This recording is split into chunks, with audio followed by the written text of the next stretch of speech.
All right, so we're just looking at this house here. This is going to be a short video, kind of a rundown of what I look at when I see a house and what needs to be done. Um, this happens to be my house. Hold on. One of the main problems we have with this house is the asbestos siding. Um, it's like such a taboo thing these days. So you hear asbestos siding. Oh my God, what are we gonna do? So in Maine, if you're a homeowner, you can um, replace the asbestos siding yourself. You have to like bag it up and label it as like toxic waste or something like that. What really bugs me about that is it's not actually the siding, it's not toxic, it's just the dust that's really dangerous. So you can't breathe the dust in because the fibers never leave your lungs. They're so small.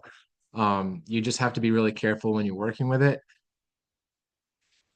So we're just kind of panning around. We've got this um, new chimney that we put in. We're looking at some pretty weathered trim here.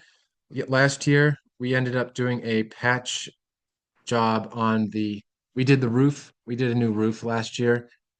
You can see the shingles all look pretty good. Um, we flashed the chimney. We put a little bit of a mortar cap on the top of the chimney. So if you look at the top, you can see that mortar cap there. And I did some caulking and sealing of cracks because we were getting some leaking down inside the dining room coming down the chimney. You can see the brown stains coming through the plaster.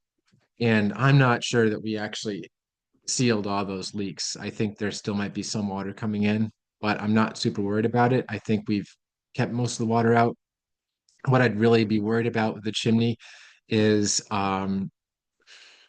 like bricks separating from freezing and thawing up over the roof line, which is what you see. You often see the chimney just like spreading apart and the bricks and there's air gaps and the worse it gets, the worse it gets. So like any spaces in there, more water gets in, more ice, and then it just gets worse and worse. So it's important to keep these things like maintained.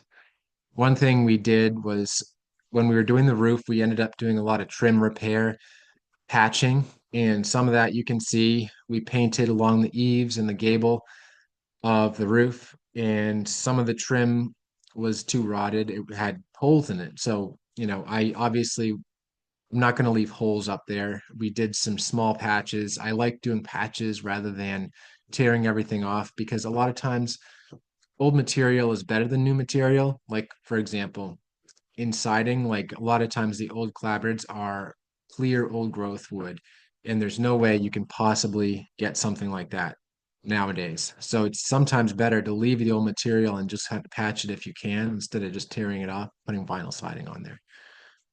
Obviously, I don't really like vinyl siding. Um, I'm kind of a Luddite in some ways. I like the old ways. I really value and appreciate the way that people used to do things. So another thing on this house that we've got leaky windows. These windows are all either old replacement windows from like 1980 something, or even older wooden windows from like the 50s or 60s. Um, they could probably all be replaced.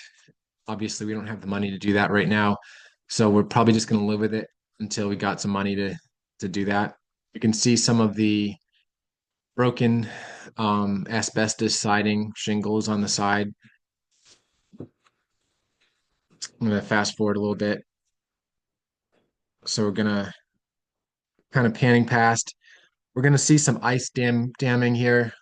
Even though the roof is a little poorly insulated, it'd be better to insulate more. It would probably be better to tear the roof off and put on a new, like a single pitch roof instead of having this convoluted roof line.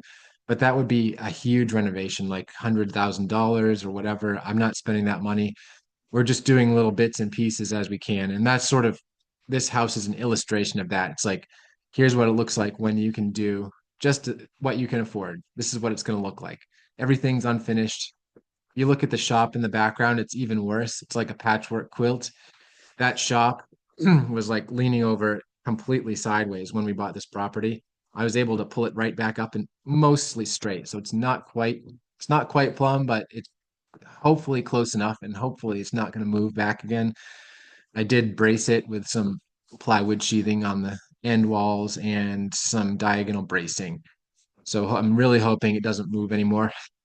But anyways, I guess that about wraps it up for this video. Thanks for hanging in, watching this long rambling video, and I look forward to seeing you guys on the next one.